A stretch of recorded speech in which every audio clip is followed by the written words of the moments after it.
In this video, we're going to look at algebraic fractions, but just simplifying them, so no operations on them. So, to start with, let's just look at what we mean by simplifying fractions. If I've got 10 over 50, and I want to simplify that, that means write it in the easiest form I can. And the way we do that is look if there is anything in common with the top part of a fraction and the bottom part that we can divide both of them by to cancel it down. So if I look at 10 and 50, well, I can say that they both have 10 in common because I can divide both of them by 10 and be left with a nice round number. So if I divide the top of this by 10, that's going to give me 1. And if I divide the bottom of it by 10, that's going to give me 5. So 10 over 50 simplifies down to 1 over 5. And what we're trying to do is do this with algebra rather than just with numbers. So let's look at one then, that's algebra instead. Say I've got 10y over 50y. Now we can do this in stages, or we can do it one at a time. Doesn't matter which way, but this is a fairly easy one, so let's see if we can do it all together. What could I divide the top and the bottom of this by? Well, we already know I can divide the top and the bottom by 10 from the previous one, but there's also a y in common with both of them, and those y's will cancel. So if I divide the top of this by 10y this time, divide by 10y, that's going to give me 1 on the top. And if I divide the bottom by 10y, it's going to give me 5 on the bottom. And we can see here that what basically happened is these y's have cancelled each other out and gone away, and then we've done both of these divided by 10. And this idea of cancelling them away like that is what's going to make the algebraic fractions a wee bit easier to deal with. So let's look at an algebraic fraction where it's already good to go to simplify. There's no other stages we need to do first. So let's say I have the question x plus 1, x plus 2, and that's all over x plus 1. If I'm asked to simplify this, I'm looking for something in common on the top and the bottom, and it has to be in common to all the terms, okay? And so this is a term, because these two brackets are together, and this is a term. And we can say that, okay, both these terms have an x plus 1 in them, so I can cancel out that x plus 1. I can divide the top and the bottom by it, and it will disappear. And that means I'm left with x plus 2 on the top and 1 on the bottom. So just like here, if I divided 10 by 10, I'm left with 1. Here, if I'm dividing x plus 1 by x plus 1, I'm left with 1 on the bottom. Right. So that's what happens if it's just straight simplifying. We're looking to get these fractions to be something like this, with some brackets or terms where we can see something easily in common on the top and the bottom that we can cancel out. Sometimes, however, it's not always going to be immediately obvious what that thing is that can cancel out. And that's where we have to do the factorising. So there are 3 types of factorising we've learnt about so far, and we always look to do them in a certain order because some are easier than others. So the first thing we look for is a highest common factor. So that means we're looking to see if there's any number that we can divide all the terms by and just divide that out. The next thing we look for is difference of 2 squares, and that's where we have something that might say a squared minus b squared, and we can write that as a plus b, a minus b. I'm just going to write some little examples down under these. So highest common factor is if I've got 5p plus 10, well, I can say, well, I can divide both of these by 5. So let's put the 5 outside the brackets. If I divide 5p by 5, I'm left with p. And if I divide plus 10 by 5, I'm left with plus 2. Okay, so that's the first thing we look for something like that. Difference of 2 squareds is where I've got 2 terms with a takeaway, and they are both squared, so I can take the square root of nicely. And if I can do that, I can write them as a plus b, a minus b. And again, that might give us some brackets where we can see something in common to cancel out. Then the third thing we want to look for is what we call either quadratics or trinomials. I'm just going to call it a quadratic. It's Q. Nice and easy to write.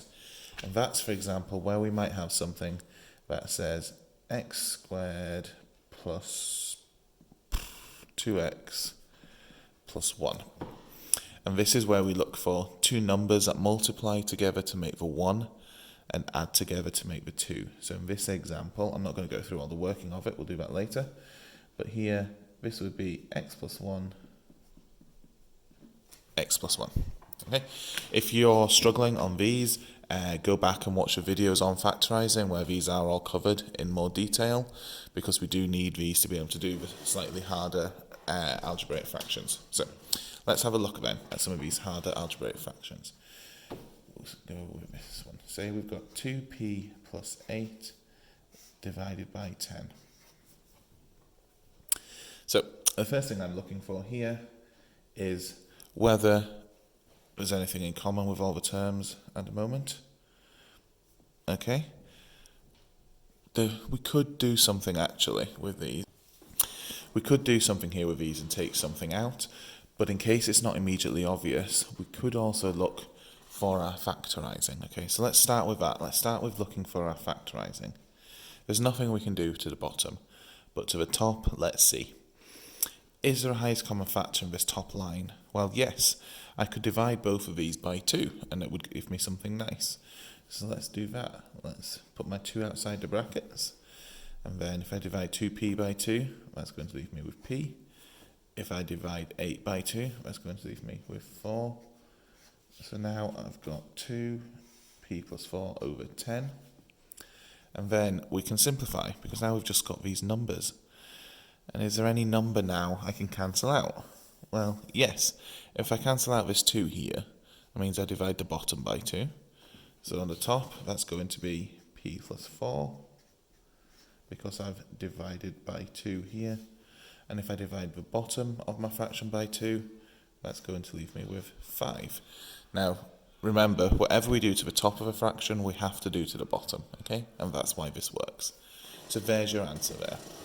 We've seen a highest common factor and factorised it. That's made it really obvious that there's the 2 in common. We've cancelled that out, and it's left us with this.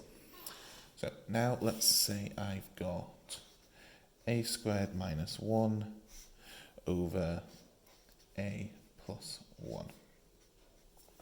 Okay, there's nothing in common between all the terms there, so I can't cancel straight away. There's nothing I can do to the bottom of this either, because that is just a plus 1, so let's leave that as a plus 1 on the bottom. If we look here though, we can do something to the top. We can rule out highest common factor, because there's nothing both terms have in common that we can get rid of. And so let's look for the difference of 2 squares. What we're looking for is a takeaway between 2 terms. Well, we've got that. And we're looking for both of these terms being able to take the square root of, and we can do that as well. So that means we're going to be able to write this in 2 brackets with a plus and a minus. And so the first term in each bracket is going to be the square root of the first term. So the square root of a squared is a, sorry I didn't write this big enough, but we should still be able to see it. Then the second term in each bracket is the square root of a second term. Sorry, where was I? I had to go away for a second. So the next second term in each bracket is going to be the square root of a second term. The square root of 1 is just 1. So that means I can put this in. And now it should be clear that there's something in common with the top and the bottom, just like in the example we did here. And so I've got an a plus 1 on the top, and I've got an a plus 1 on the bottom. So let's cancel those out. And that's leaving me with a minus 1 here, and just a 1 on the bottom. So there we've used again our factorising to make a not very nice looking algebraic fraction look much simpler. Now we're going to look at one more example, and as I'm sure you can guess, that's going to be using this quadratics. I might not have enough space here, but we'll try and squeeze it in. So a third example we're going to look at is x squared minus 6x plus 5 all over x minus 1. So there's no highest common factor we can see, so we can't do that. We can't do difference of 2 squares because there's not 2 terms. And where there is two terms here, we can't take the square root of those. So that leads us on to the quadratics. So again, the bottom is just going to stay as it is because there's nothing we can do to that. And then this top, we're going to write in two brackets like this. So let's just get our brackets drawn out first. We don't know what's going in them yet, but that's where we do our little table. Now there's a few ways you can do this, depending who taught you maths before. You might have learnt different ways, but the way I always like to do is do a little table. You can try trial and error in your head, and that will become easier once you've got practice at them, but we'll stick with this for now. So on the front of our table, we're going to write the factors from the front term. So the two things that times together to make x squared are x and x. Okay, and then what we're looking for is two numbers that times together to make the final term and add together to make this middle one. So two numbers that times together to make 5 are 5 and 1, or -5 and -1. And then what we want to do is see which pair of these add up to -6. 5 add 1, that gives you 6, not -6, so we can rule them out. -5 and -1, well, -5 take away 1 is -6, so that means that's the one we're looking for. And so these are the numbers I can write in my brackets. These bits tell me it's going to be an x at the front of each one, and then this tells me it's going to be x minus 5 in one bracket and x minus 1 in the other bracket. And then, just like the other questions, now there's something in common with top and the bottom I can cancel out. I can get rid of this x minus 1 both times. So that means my final simplified answer is x minus 5 over 1. And should we want to go on and do any more work with this equation, this is much easier to deal with than this, which is the whole point of simplifying it. Okay, so hopefully this helps. And if it's the wee factorising bits that you're struggling with, or struggling how to identify each one, go back and watch the videos on that. And remember that the order you look for them in is highest common factor, then difference of two squares, then quadratics. And your overall goal is to try and get basically something in the brackets like this, or something with two numbers you can clearly cancel out to give yourself much simpler fractions to deal with. Okay? Right, thanks for watching.